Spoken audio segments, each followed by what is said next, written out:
کیونکہ ان دونوں ملکوں کے یقیناً ہمسایہ تعلقات تو اپنی جگہ موجود ہیں، لیکن اس کے ساتھ ساتھ بڑے دیرینہ مذہبی، ثقافتی اور تاریخی رشتے جو ہیں ان دونوں ملکوں کے درمیان موجود ہیں۔ اور خاص طور پہ جن شعبوں کی طرف آپ نے نشاندہی کی، چاہے وہ سیاحت کا ہو، خاص طور پہ ایران کے اندر جو ہے ایک ریلیجیس ٹورزم جسے نام دیا جاتا ہے، اس کا ایک بڑا پوٹینشل ہے، اور بڑے پیمانے پہ پاکستان سے اور دنیا بھر سے جو زائرین ہیں وہاں پہ وزٹ کے لیے جاتے ہیں۔ اور اس وقت پاکستان کی حکومت نے جو سیکیورٹی کو مد نظر رکھتے ہوئے جو اقدامات کیے ہیں، خاص طور پہ زمینی راستہ جو ہے اس کو غیر محفوظ خیال کرتے ہوئے بائی ایئر ارینجمنٹ جو ہیں اس وقت کیے جا رہے ہیں۔ میں سمجھتا ہوں بالکل یہ جو مواصلات کی، اور خاص طور پہ جو فضائی مواصلات کی جو ایک صنعت ہے، اس کے لیے بڑا میں سمجھتا ہوں ایک خوشائند سائن ہے۔ اور اسی طریقے سے خود امریکہ جو اس وقت ایرانی صدر کی جو ذاتی خواہش کہ ہم اپنے ٹریڈ کو $3 ارب سے بڑھا کر $10 ارب تک جو ہے وہ لے جائیں، تاکہ اس وقت جو دونوں ملکوں کو درپیش جو چیلنجز ہیں اس کا مقابلہ کیا جا سکتے، بالخصوص ایران کی جو حالیہ انگیجمنٹ ہے اور ایک آل آؤٹ وار میں وہ یعنی اسے دھکیلا گیا، تقریباً 10 دن اسرائیل کی جارحیت کا سامنا کیا، اور بڑا مردانہ وار اور دلیرانہ انداز میں جس کی بڑی ستائش کی گئی، ایون پاکستان کی پارلیمنٹ کے اندر اس پر قرارداد منظور کی گئی، اور بالکل ایسے اس منصور کی جعفر صاحب، یہ ستائش۔ مجھے یہ بتائیے گا کہ ایران کے جو جوہری پروگرام پر اگر پرامن حمایت کا اعلان پاکستانی سفارتی پالیسی پر کیا اثر ڈال سکتی؟ دیٹس ویری امپورٹنٹ ٹو نو۔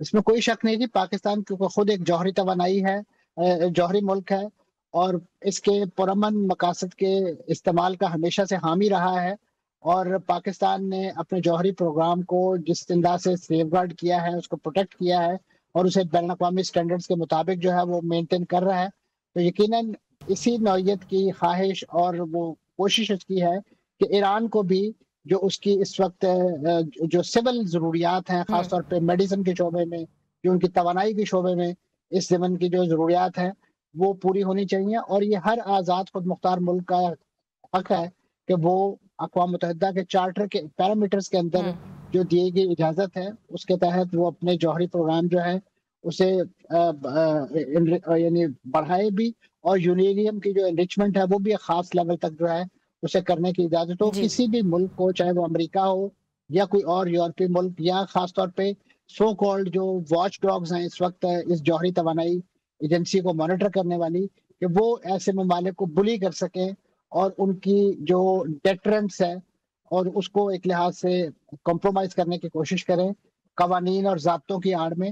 میں سمجھتا ہوں کہ یہ بڑا ایک دلیرانہ موقف ہے، اور پاکستان کی جو خارجہ پالیسی ہے اس کا ایک کارنر سٹون ہے، اور پاکستان نے نہ صرف ایران کے حوالے سے بلکہ دیگر ملکوں کے حوالے سے بھی اسی نوعیت کے جذبات جو ہے وہ اپنی فارن پالیسی میں جو ہے بالکل اس کو ایسا ہی ہے۔ امپلیمنٹ اچھا کر رکھا منصور ہے۔ جعفر صاحب، مجھے یہ بتائیے گا کہ ٹریڈ کی اگر ہم بات کریں تو کہتے ہیں نا کہ پاک ایران فری ٹریڈ ایگریمنٹ ہے جس کی تیاری کر رہے ہیں، کتنا بڑا امپیکٹ پڑ سکتا ہے؟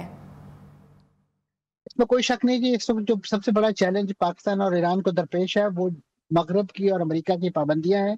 یہی وجہ ہے کہ اس میکنزم، اس پورے جو فری ٹریڈ ایگریمنٹ ہے یا جو یہ تجارت کی جو خواہش ہے اس کو امپلیمنٹ کرنے کے حوالے سے ایک ایسا میکنزم بھی ایوالو کیا جا رہا ہے کہ جس میں جو بینکنگ چینلز ہیں ان کو بائی پاس کیا جائے، اور وہ عالمی پابندیوں جو ہیں ان جکڑ بندیوں سے بچا جائے۔ اور یہی وجہ ہے کہ دونوں ملکوں کی جو بڑی طویل سرحد ہے وہاں پہ تقریباً 5 ایسی منڈیاں جو ہیں وہ بنائی جا رہی ہیں کہ جہاں پہ بارٹر سسٹم کے تحت اور جو تجارت، جو بارڈر تجارت ہے اس کو فروغ دیا جائے، تاکہ یہ جو بین الاقوامی بینکنگ چینلز ہیں جس پہ اس وقت پابندیاں ہیں ایران پر، وہ بائی پاس کرتے ہوئے یہ دونوں ملک جو ہیں، اور آپ کے علم میں ہے کہ اس وقت ہمارا جو یعنی گوادر تک کو جو بجلی ہے وہ ایران سے ہی فراہم کی جا رہی ہے۔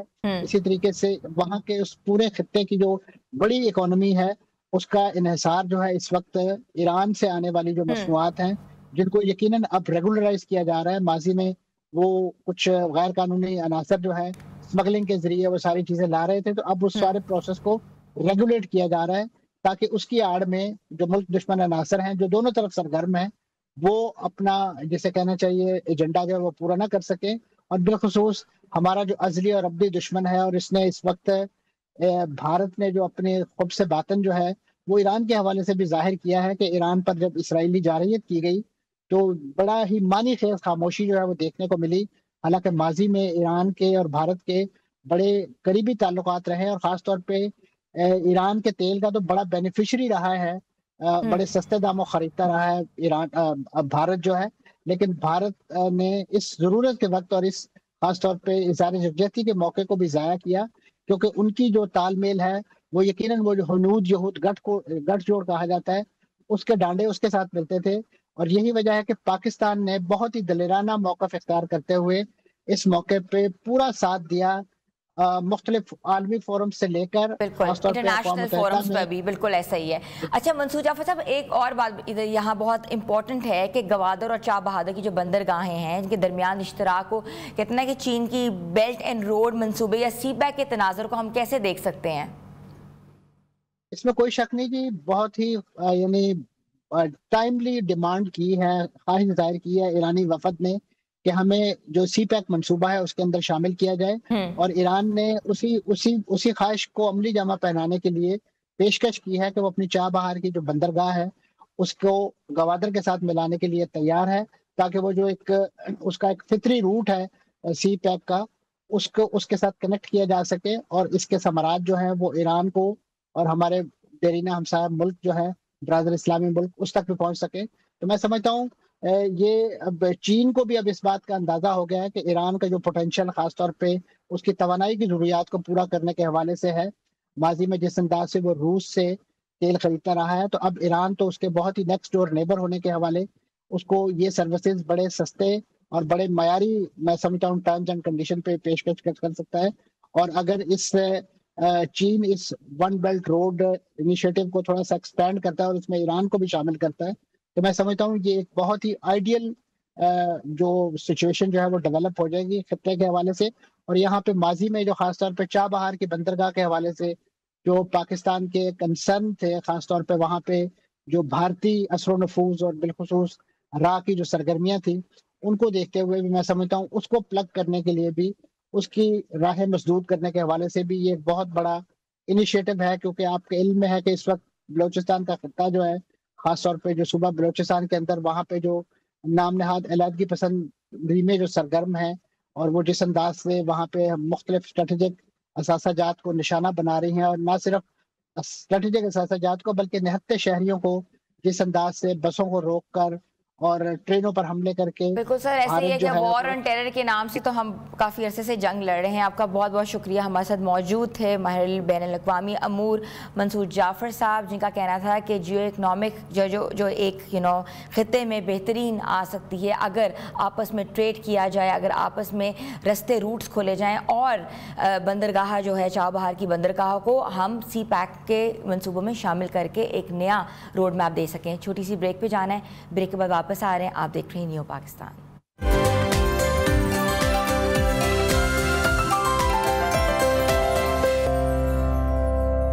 نیو پاکستان میں آپ کو ایک بار پھر سے ہم ویلکم کہتے ہیں. اور آج دنیا بھر میں مقیم کشمیری 5 اگست 2019 کے بھارتی اقدام کے خلاف یوم استحصال کشمیر منا رہے ہیں.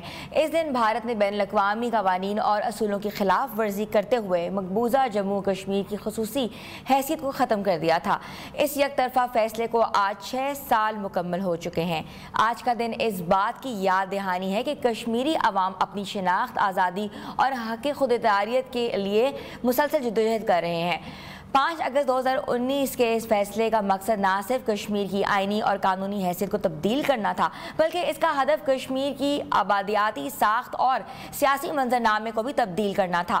اس موقع پر کل جماعتی حریت کانفرنس نے کشمیریوں کے یوم سیاہ منانے کی اپیل کی ہے. تو آج اس حوالے سے ہم بات کریں گے، اور ہمارے ساتھ موجود ہیں لیفٹیننٹ جنرل ریٹائرڈ نعیم خالد لودھی صاحب، جن کو میں ویلکم کرتی ہوں پروگرام میں. جی السلام علیکم. جی وعلیکم السلام، thank you very much. Sir pleasure is all ours. تو یہ بتائیے گا کہ یہ جو مقبوضہ جموں کشمیر کی خصوصی حیثیت ختم کرنے کے اس فیصلے کے کیا اثرات مرتب ہوئے، اور کشمیری عوام کو کن چیلنجز کا سامنا کرنا پڑ رہا ہے؟ بہت شکریہ جی. دیکھیں، سب سے پہلی بات تو یہ ہے کہ جو یو این کی جتنی ریزولوشنز ہیں کشمیر کے متعلق، یہ سب ان کی خلاف ورزی ہے. اس کے علاوہ جو پاکستان اور ہندوستان کے درمیان شملہ معاہدہ تھا، یہ اس کی خلاف ورزی ہے. اور پھر صاف ظاہر ہے کہ کشمیریوں کے ساتھ جو ایک 370 کانسٹیٹیوشن کا حصہ بنا ہوا تھا، جس کا یہ مطلب تھا کہ کشمیری اسمبلی جب تک کوئی قانون پاس نہیں کرے گی سینٹر کا کوئی بھی قانون پہ لاگو نہیں ہو سکتا.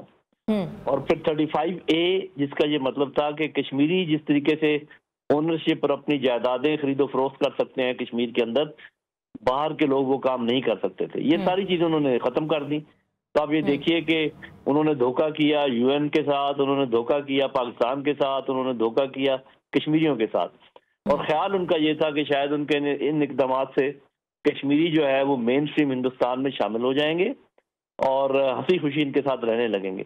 ہوا الٹا یہ کہ وہ کشمیری بھی جو کہ بھارت کا کسی نہ کسی طریقے سے ساتھ دیتے تھے، کانگریس کے ساتھ اپنی حکومت بنا لیتے تھے یا BJP کے ساتھ بھی بعض اوقات حکومت، وہ بھی ان کے خلاف ہو گئے. اور وہ لوگ جن کو وہ سمجھتے تھے کہ وہ کشمیر کی الگ حیثیت بھی نہیں مانگ رہے اور وہ بھی خلاف ہو گئے، بلکہ یہ کہ جو پاکستان کا موقف تھا اور جو شروع سے قائد اعظم کا موقف تھا وہ اور زیادہ مستحکم ہو گیا. تو اس لحاظ سے آپ یوں سمجھیں کہ اس کا نیگیٹو افیکٹ ہوا. آج بھی اگر آپ کشمیریوں سے پوچھیں، ابھی جب پہلگام کا واقعہ ہوا آپ کو یاد ہوگا کچھ BBC کے نمائندے ادھر گئے تو انہوں نے جو کشمیریوں کا ریئیکشن دیکھا وہ بڑا ہمارے لیے بھی حیران کن تھا. اس لیے کہ ہم لوگ تو اس طریقے سے کور نہیں کر رہے تھے جیسے، کیونکہ جب کوئی باہر کی BBC وغیرہ CNN وغیرہ کور کریں تو اس کی زیادہ وہ اہمیت سمجھی جاتی ہے، بائسس کے بغیر کوریج ہوتی ہے. ہاں جی. تو ان کی جو کوریج تھی اس میں پتہ چلا کہ کشمیری تو پہلے سے زیادہ بٹر ہو گئے، پہلے سے بھی زیادہ مخالفت ان کے دل میں پائی جاتی. تو آپ دیکھیں جس قسم کے مرضی اقدامات کر لیں، آپ فزیکلی تو کسی چیز کے اوپر کنٹرول کر سکتے ہیں، آپ کسی کے نہ دل کنٹرول کر سکتے ہیں نہ مائنڈ کو کنٹرول کر سکتے ہیں. جی صحیح ہے. میں ایک سوال پوچھنا چاہوں گی آپ سے کہ پاکستان کی جانب سے جو کشمیریوں کے ساتھ جو یکجہتی ہے اس کو آپ کس انداز سے دیکھ رہے ہیں؟ دیکھیں جی، پاکستان تو ہمیشہ پاکستان کا یہ موقف رہا. ایک تو UN کی جو ریزولوشن ہے ہمارا وہ اینکر ہے، ہم اس کی بنیاد پر ہر بات کرتے ہیں. ہم یہ کہتے ہیں کہ یہ جب بٹوارا ہوا تھا اس کا انفنشڈ ایجنڈا ہے، اور کشمیری جو وہاں پر ہے وہ کہتے ہیں کہ پاکستان ہمارا ہے، ہم پاکستان ہیں، اب تیرا میرا رشتہ کیا، لا الہ الا اللہ. ہم کہتے ہیں کہ کشمیری پاکستان کی تکمیل کی جنگ لڑ رہے ہیں. تو یہ تو بالکل آپ سمجھیں کہ ایک موقف میں شیر و شکر ہے اور دنیا بھی اس کی تائید کرتی ہے. تمام اخلاقی اور قانونی جو معاملات ہیں اس میں بھی تائید ہے.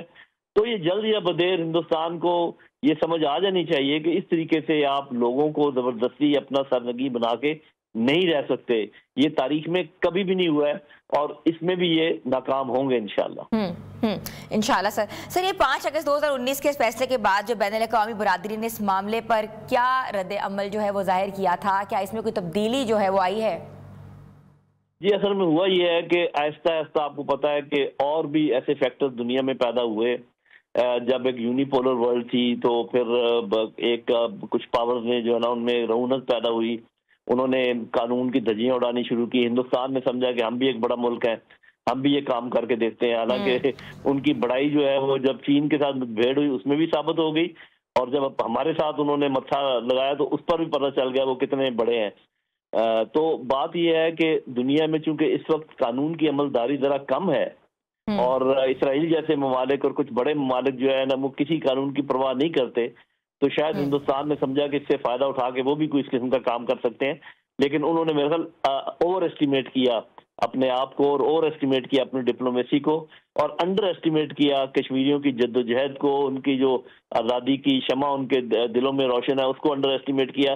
جس طریقے سے پاکستان کھڑا ہے کشمیریوں کے ساتھ اس کو انڈر اسٹیمیٹ کیا.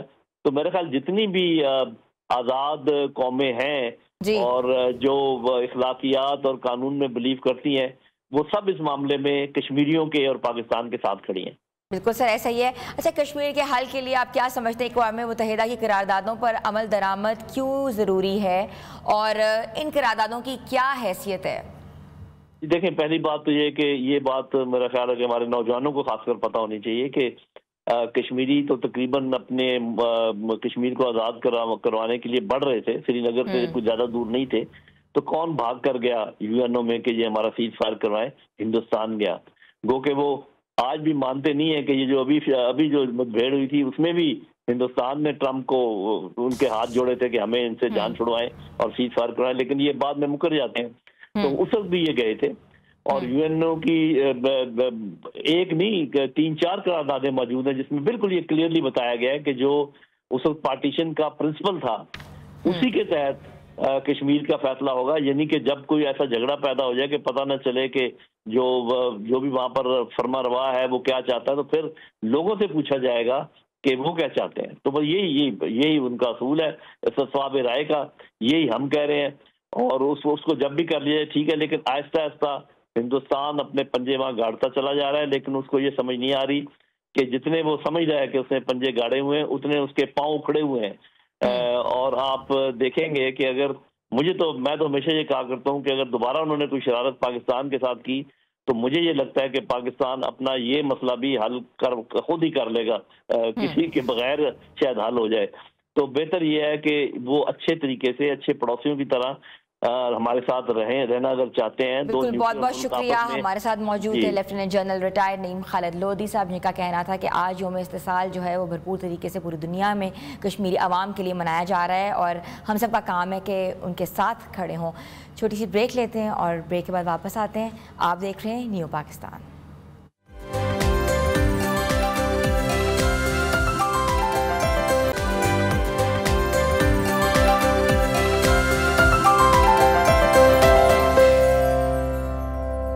نیو پاکستان میں آپ کو ایک بار پھر سے ہم خوش آمدید کہتے ہیں. تھوڑی سی بات کرتے ہیں تعلیم کے حوالے سے. ناظرین، پاکستان کا تعلیمی نظام وقت کے ساتھ ساتھ جو ہے نا ایک نئے سفر پر گامزن ہے.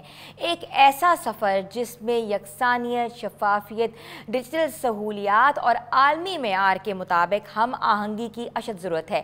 ایسے وقت میں انٹر بورڈ کوآرڈینیشن کمیشن، جس کو ہم کہتے ہیں IBCC، کا کردار انتہائی اہمیت اختیار کر چکا ہے. یہ دائرہ نہ صرف ملک بھر کے تمام تعلیمی بورڈز کے درمیان ہم آہنگی پیدا کرتا ہے، بلکہ اس نے حالیہ برسوں میں تعلیمی نظام کو ٹیکنالوجی سے بھی ہم آہنگ کرنے کے لیے قابل قدر اقدامات کیے ہیں. اور آج ہمارے ساتھ موجود ہیں ڈاکٹر غلام علی ملا صاحب، جو کہ IBCC کے ایگزیکٹو ڈائریکٹر ہیں، اور ان کی قیادت میں جو ہے وہ سارا جو پروسیس ہوا ہے، ڈیجیٹلائزیشن ہوئی ہے، تو ہم ان کو شو میں ویلکم کرتے ہیں. جی السلام علیکم سر. سر، اتنی بڑی اچیومنٹ، جو چیزیں پہلے کسی زمانے میں ڈیجیٹلائز نہیں تھی، بہت مشکلات کا سامنا کرنا پڑتا تھا خاص طور پہ طلباء کو، مگر اب اتنی آسان ہو گئی ہیں، کیسے؟ آپ کام کرنے کی آپ کی نیت ہو اور آپ یہ ذہن بنا لیں کہ مجھے جو ایک اسائنمنٹ دی گئی ہے مجھے نیک نیتی کے ساتھ ادا کرنی ہے، اور لوگوں کے لیے جو بھی مشکلات لوگ فیس کر رہے ہیں ان کو ختم کرنا ہے اور لوگوں کے لیے آسانیاں پیدا کرنی ہے. جب آپ کا ایک ویژن ہے تو اس کے بعد میرا نہیں خیال کہ کوئی چیز مشکل ہے. IBCC کو پچھلے 4-5 سال میں ہم نے پورا ٹیکنالوجی بیس جو ہے وہ سروس اورینٹڈ آرگنائزیشن بنا دیا ہے. ہمارے جو کام ہیں وہ اٹیسٹیشن ہے، ایکولنس ہے، ایگزام ریفارم پہ کام کرنا ہے، فارن بورڈز جو ہیں ان کو ہم ریگولیٹ کرتے ہیں، ٹھیک ہے، کو کریکولر ایکٹیویٹیز بات کرتے ہیں. اس میں میجر ہم نے کام کیا ہے. ہم نے ایک IBCC کا ایکٹ بنوا دیا کہ ہمارے اوپر ایک سوال ہوتے تھے کہ کس کیپیسٹی میں IBCC اٹیسٹ اور ایکولنس کرتا ہے، کیونکہ ایک پارلیمنٹ کا ریزولوشن تھا لیکن وہ کافی نہیں ہوتا جب تک ایکٹ آف پارلیمنٹ کے ذریعے اگر آپ تو لیگل اسٹینڈنگ آپ کی اس کے ذریعے آتی ہے. اٹیسٹیشن اور ایکولنس میں میں نے ٹیکنالوجی کو انٹروڈیوس کروا دیا، اور وہ پروسیس جو کہ 1-2-3 مہینے لگ جاتے تھے اب 3 دن کے اندر ہو جاتا ہے. اس پروسیس میں جب آپ اوریجنل ڈاکومنٹ ایکولنس میں بھیجتے تھے، اب کوئی ضرورت نہیں اوریجنل ڈاکومنٹس کی. آپ تصویریں نکالتے ہیں، پورٹل پہ جاتے ہیں، IBCC بارے میں اپلوڈ کرتے ہیں، اور ہمارا آفس جو ہے آپ کو گھر بیٹھے. اچھا سر، یہ بتائیے گا کہ آپ نے IBCC کو ایک ٹیکنالوجی پر مبنی ڈیجیٹلائز پلیٹ فارم بنا دیا، تو یہ بنانے کے لیے آپ کو کن کن اقدامات کرنے پڑے؟ یہ آغاز کیسے کیا؟ کیا آپ کے پیچھے تھاٹ تھی؟ دیکھیں، پہلی بات تو یہ ہے کہ آپ کے پاس ایک ڈیڈیکیٹڈ ٹیم ہونی چاہیے. آپ کے پاس ایک ویژن ہے لیکن جب تک آپ کے پاس ڈیڈیکیٹڈ ٹیم نہیں ہے تو آپ امپلیمنٹ نہیں کر سکتے. اور اس کے ساتھ جو کہ بہت امپورٹنٹ ہے کہ آپ کی منسٹری آپ کے ساتھ کھڑی ہو. منسٹری آف فیڈرل ایجوکیشن جو ہے وہ ہمارے ساتھ کھڑی تھی اور انہوں نے سپورٹ کیا ہمیشہ انہوں نے ہمیں فیسیلیٹیٹ کیا کہ ٹیکنالوجی بیس سلوشن کی طرف ہم جائیں. ہمیں یہ جب ٹارگٹ ملے تھے تو ہم نے یہ طے کر لیا اور ہر سروس کے لیے، ہر کام کے لیے، ٹاسک کے لیے ہم جو ہے وہ ایک ڈیڈ لائن رکھتے ہیں اور اس ڈیڈ لائن تک جو ہے ہم اچیو کرتے ہیں. دیکھیں میں آپ کو بتاؤں کہ ٹیکنالوجی بیسڈ سلوشن لانے کے لیے بھی آپ کیا سمجھتے ہیں کہ جیسے آپ نیت کریں گے ہو جائے گا؟ نہیں ہوگا. آپ کو کافی جگہوں پہ آپ کو ڈیفیکلٹیز، چیلنجز فیس کرنے پڑیں گے. مثلا ایک بچہ جو گاؤں میں بیٹھا ہوا ہے اس کے پاس انٹرنیٹ کی سہولتیں ہیں نہیں ہیں. دوسرا آپ کی جو لوگ آپ کے جو ٹیکنالوجی بیسڈ پروسیس کر رہے ہیں وہ آپ کے ٹرینڈ ہیں کہ نہیں ہیں. تیسرا ریسورسز ہیں کہ نہیں ہیں. ہم نے ریسورسز بھی لے لیے، ہم نے اپنے لوگوں کی کیپیسٹی بلڈنگ بھی کر لی، اور جو بچہ ہے، جو دور دراز کا بچہ ہے، جو کہ آن لائن فیسیلیٹیز اویل نہیں کر سکتا، اس کے لیے ہم نے کوریئر کا آپشن بھی رکھا ہے اور آ کے واک ان موڈ کے ذریعے اپنے آفس میں آ کے جو ہے وہ جمع بھی کروا سکتے ہیں. تو آپ کا جو سوال ہے کہ یہ کیسے کیا، میرا خیال ہے اس کا جواب سمپل یہ ہے کہ منسٹری ہمارے ساتھ کھڑی ہے، ایک ویژن کے تحت ہم کام کر رہے ہیں اور ہمارے ساتھ ڈیڈیکیٹڈ ٹیم ہے اور ان کی کیپیسٹی بلڈنگ ہم وقتاً فوقتاً کر رہے ہیں. اچھا مجھے یہ بتائیے گا کہ 18ویں ترمیم کے بعد جب تعلیم جو ہے جو صوبائی معاملہ بن چکی تھی، تو ایسے میں IBCC امتحانی اصلاحات کو ملک بھر کے تمام تعلیمی بورڈز میں کس طرح یکساں اور مؤثر انداز میں نافذ کیا؟ بہت اچھا سوال ہے اور یہ واقعی ایک بہت بڑا چیلنج ہے. لیکن IBCC جو ہے انٹر بورڈز کوآرڈینیشن کمیشن ہے ہی ان بورڈز پہ مشتمل ایک ادارہ، ٹھیک ہے، جس میں 29 ایگزامینیشن بورڈز کے جو چیئرپرسن ہے وہ ممبر ہیں ہمارے. اچھا IBCC فورم جس کو ہم کہتے ہیں. اچھا ٹیکنیکل بورڈز ممبر ہیں، بک فاؤنڈیشن کے جو کریکولم کونسل کے لوگ ممبر ہیں، یہ سارے لوگ ممبر ہیں اور اس وقت 49 ممبرز ہیں IBCC فورم کے، اور ہر تیسرے مہینے کے بعد ہم میٹنگ کرتے ہیں. ٹھیک ہے، یہ تو میں بتا رہا ہوں کہ ایک بیٹھنے کا ہمارا طریقہ کار ہے. یہ کیسے کرتے ہیں؟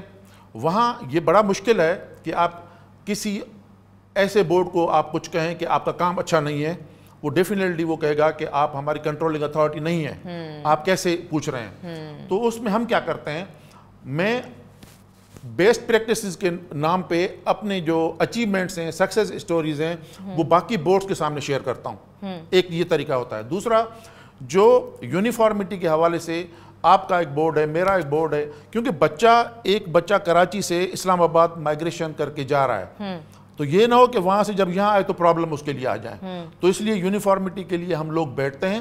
کرتے کیا ہیں؟ دیکھیں کچھ ایسے ٹیسٹ بھی کرتے ہیں، ریکگنائز بھی کراتے ہیں. ایگزیکٹ کرتے کیا ہیں؟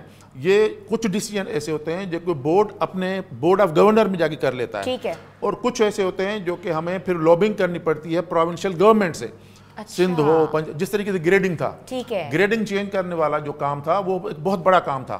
تو ہم نے کیا کیا کہ ہم نے سندھ، پنجاب، خیبر پختونخوا اور ICT میں تو خیر ہم خود بیٹھے ہوئے ہیں، تمام گورنمنٹ سے ہم نے جا کے ریکویسٹ کی، ان کو یہ انڈرسٹینڈ کیا، ان کو جا کے پریزنٹیشن دی کہ اس سے فائدہ کیا ہو رہا، کیونکہ وہ ایسے ڈیسیجن تھے جو کہ کیبنٹ میں لے کے جانا تھے، کیونکہ وہ بورڈ انڈیپینڈنٹلی نہیں کر سکتا تھا.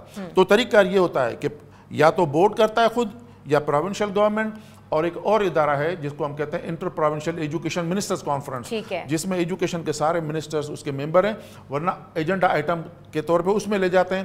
پھر وہاں جو ہے وہ ریکمینڈ کرتے ہیں، اپروو کرتے ہیں، ڈسکشن کرتے ہیں، پھر وہاں جا کے بورڈز اپنے اپنے پاس کرتے ہیں. تو یہ طریقہ کار ہوتا ہے جب بھی کوئی ایسا ڈیسیجن ہوتا ہے، اس طریقے سے امپلیمنٹ کرتے ہیں. اچھا مجھے یہ بتائیے گا کہ پاکستان میں کون سی غیر ملکی تعلیمی اسناد کو منظور کیا گیا ہے؟ دیکھیں اگر آپ پچھلا دیکھیں IBCC کے پاس جب ایکٹ میں یہ پروویژن نہیں تھا تو جو بھی بورڈ آتا تھا اس کو ریگولیٹ کرنے والا کوئی نہیں تھا. یہاں 2023 میں یہ مینڈیٹ IBCC کو ملا ہے، اور اب ہم تمام بورڈز کو ریگولیٹ کرنے جا رہے ہیں. لیکن اس سے پہلے بورڈز کون سے بورڈ تھے جن کی کوالیفیکیشن کو ہم اپروو ہم نے کیا ہوا ہے؟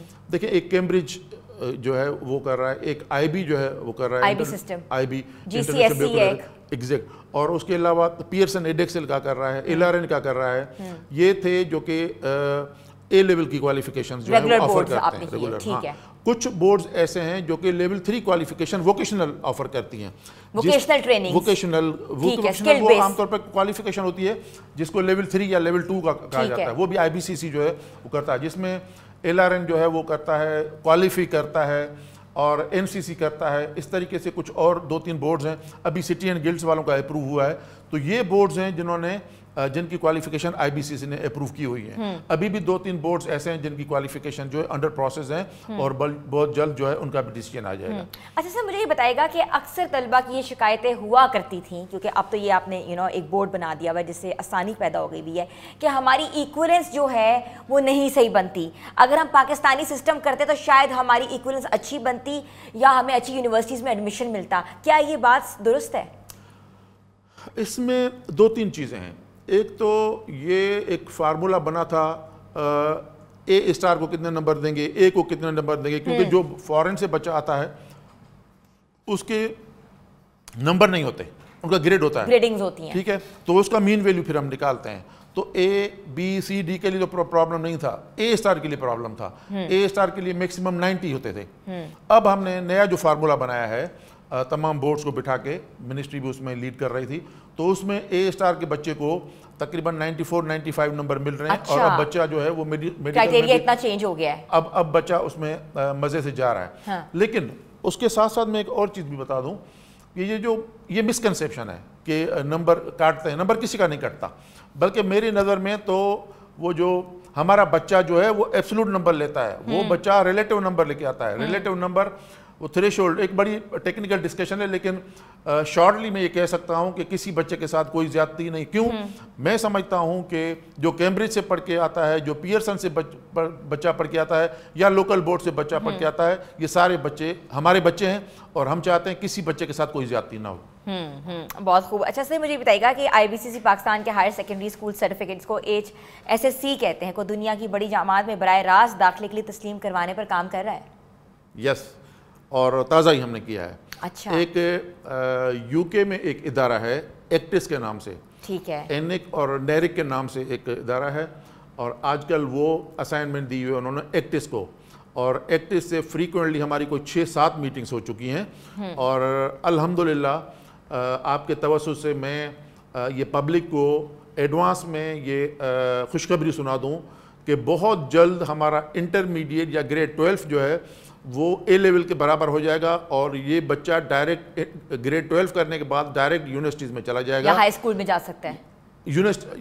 آپ SSC کی بات کر رہے ہیں وہ تو ٹھیک ہے, جب اگر اے لیول کر دیا یا آپ نے انٹرمیڈیٹ کیا تو وہ ڈائریکٹ باہر کی یونیورسٹی. بہت خوش آئند بات ہے, کیونکہ جب اس وقت کیا ہو رہا ہے, اس وقت جب ہمارے پاس بچہ انٹرمیڈیٹ کرنے کے بعد یونیورسٹی میں جاتا ہے تو ایک سال مزید اس کو فاؤنڈیشن ایئر کرایا جاتا ہے. اب انشاءاللہ تعالی بہت جلد ہم وہ فاؤنڈیشن ایئر ختم کروا دیں گے. اچھا, تو کیا کرائٹیریا چینج ہوگا, کوئی ایفیشنسی چینج ہوگی, کوئی اسٹڈی چینج ہوگی, کیا ہوگا؟